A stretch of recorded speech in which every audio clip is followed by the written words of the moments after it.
Hi there, Will here, and today I'd like to talk to you about the Mamiya RB67 Instax adapter, also known as the Binstax.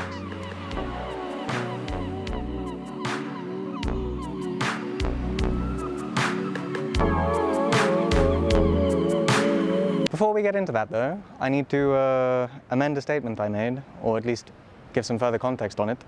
In the last video, I said I'd done something very smart with my light meter, and then the camera died, and I never clarified what that was. What I did was attach it to one of these key retracting thingies. I don't know what the exact word is for it, but basically now, whenever I'm on set or walking around in general, my light meter is just hanging on my side.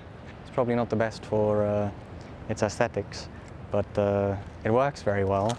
And it kind of looks cool as a fashion statement too, you know? Like, not many people are walking around with light meters just hanging over there.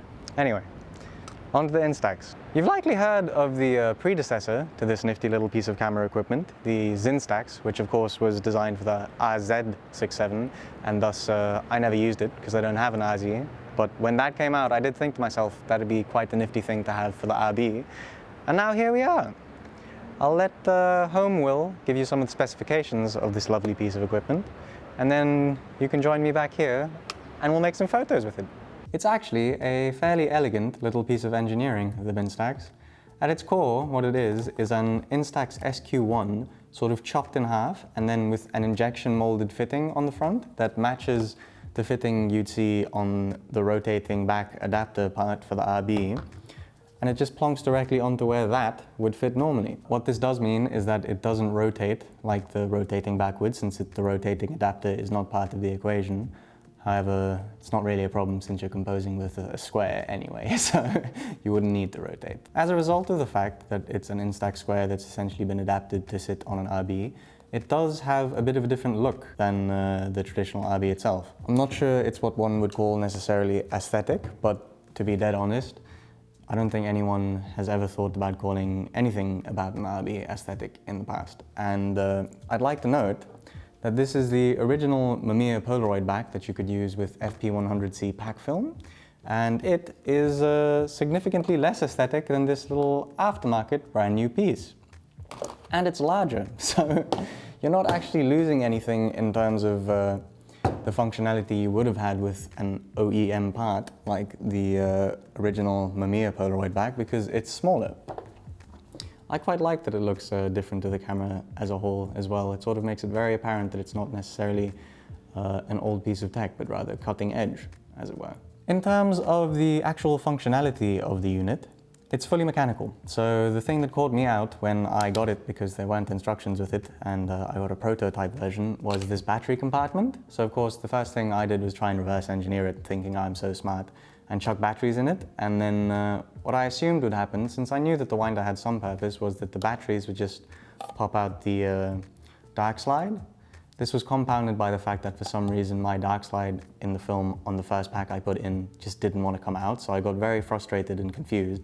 And then as it turns out, after messaging on, the battery compartment serves no purpose, and the only thing you need working is the little winder. A note on the winder, you need to make sure you're turning it the right way. It won't let you turn it the wrong way, but if you give it enough force, you can break it, and that would be somewhat of a problem to fix. So just remember, you're turning it away from you. There's an arrow that'll help you keep that in mind. It's got a viewfinder on the side of it. I would not necessarily recommend using it because there's very limited circumstance in which your frame would actually line up with what you're seeing through the viewfinder. However, if you're like walking around and your Binstax isn't attached to the RB, you can whip it out and sort of give yourself an idea of the frame you could be getting, which is cool. You know, you could pull a Stanley Kubrick. It's got a dark slide holder on the back, which is an essential feature in my mind for anything that has a dark slide, because it's so easy to lose these things. And when you slot it in, it actually fits in a way that blocks you from accidentally opening the back. However, I have found that if you insert it at the incorrect angle, sort of angled more towards the body, you can accidentally sort of actuate the latch and then end up opening the back by accident. It shouldn't be too big of a problem, and the film won't necessarily all be ruined, but it's worth noting. So if you have one of these and you want to insert your dark slide, just make sure to try and angle it away from the body of the unit. The only two minor things that I have an issue with the Binstax are the fact that, as I mentioned, it's quite easy to accidentally open the film door when you're inserting the dark slide, and this crank. This crank does not fit particularly well in my camera bag because there's very slim tolerances going on in there, and it would fit perfectly if it just weren't for this thing. Like, I often have to struggle with finding a spot to put it just because this sticks out as it does. And my recommendation, or perhaps just a thought about what might be able to be done about this in the future, I'm assuming automating it would be a gigantic headache, and thus don't really reckon that would be an option, but perhaps it could sort of work like a Bolex, where it flips around and then goes into a little port that could sit where the battery compartment is currently, since this serves no purpose now. I mean, maybe I can even figure out a way to do it myself, but just like putting a little lever in there so that it'll flip over, and then being able to just hide it in there would make it fit so much better in my camera bag. But those are minor gripes, and they don't impact the functionality of anything. It's just worth noting. And the last thing that I feel is worth mentioning is that inside the unit itself, there's a bar with a sticker on it that says starting position of the hook. This bar is meant to be in position directly perpendicular to the film gate, so it's not meant to cross the frame that you see here in any way, which is in fact quite a crucial little thing, because if it is crossing, you'll get a black bar in your Instax, which would not be ideal. I've spoken to Han, and we've pondered. Neither of us actually knows what the purpose of this bar is, because it's not there in this Instax, so if anyone watching this has any idea what exactly the intended purpose of this bar is, let me know, because apparently it doesn't really serve much actual function. Hopefully I've given you some good specifications for it now, and we can actually shoot the thing. Loading it is a fairly simple process. You take any normal pack of Instax square Fuji film, which is great because it's cheaper than like FP100C or something like that. You pop the back open, line up the little yellow tab with the yellow piece inside the back, plonk it down, and close the film door. And you roll this nifty winder until it pushes the dark slide out.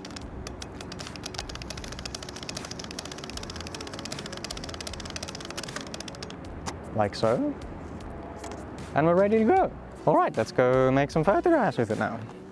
The Instax film has a completely different ISO from the normal ISO I'd use, which is 400, obviously, Portra 400, because if you shoot anything else, you're nuts. So I'm going to adjust the ISO to 800. I don't just do that when it comes to metering for this though, but I'll talk to you about that as I shoot. So I'm going to meter for the light as it stands now, with the meter set to 800 ISO. But I'm gonna ignore what it says. So it says it wants 500 f11, like quite a hot f11.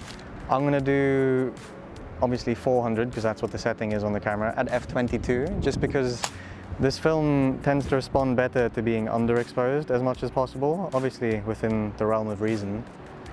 I'm gonna wait for these paragliders to show up in the picture, and then we'll see.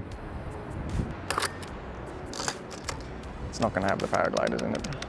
I left the dark slide in. Okay, obviously the first step you want to take is to remove your dark slide.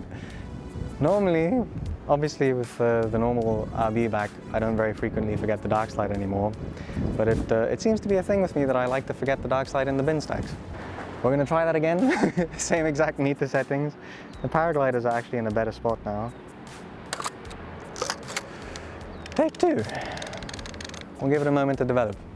So the reason I quite frequently forget to take the dark slide out on this Binstax is the fact that there's no interlock between the body and the back, because obviously the back is just a Fuji Instax square camera adapted to fit onto the RB. So it's actually quite easy to forget the dark slide in, evidenced by the fact that I've done it at least 10 times at this point. So this is about 30 seconds into development now, and it's looking like it's probably going to be much more bang on than it would have been if I'd paid attention to the reading that my meter gave me. Hence my recommendation that one underexpose 2 stops of this stuff. Obviously depending on the situation, but as you can see here, it's already probably still going to blow out the sky, and that's 2 stops under. This format strong suit is obviously not landscapes though. It's definitely better to try get close-ups with it. I think its winning use factor is in studio, to be honest, to test lighting. But close-ups are also quite nice with it. We'll try to get a picture of this lovely flower situation here now. Hopefully that works.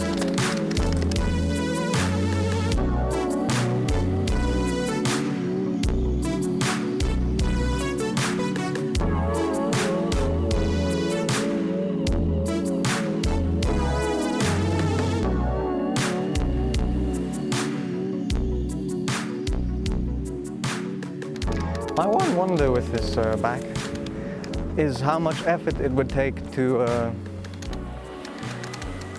like replace the winder with an automated system. Just because the winder on a couple of levels, as I've probably mentioned at home now, makes it a bit cumbersome, you know? Not that that's a complaint, a large complaint, it's just a note.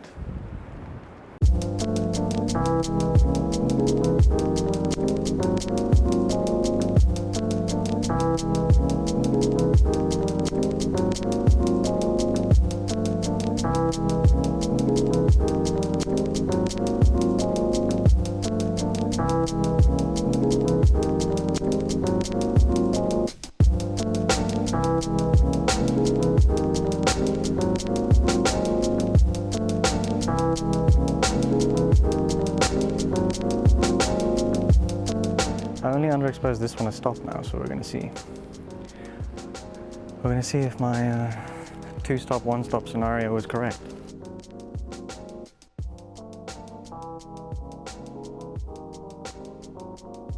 Hibiscus.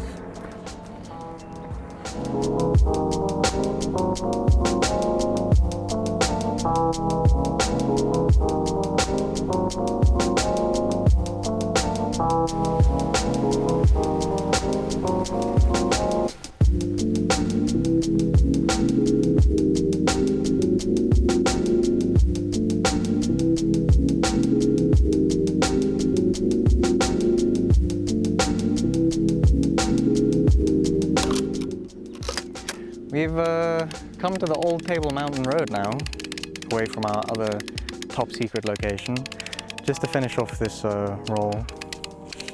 It's not the greatest day out here, to be honest. Like, the light is quite weird, but I think we'll get some nice pictures anyway.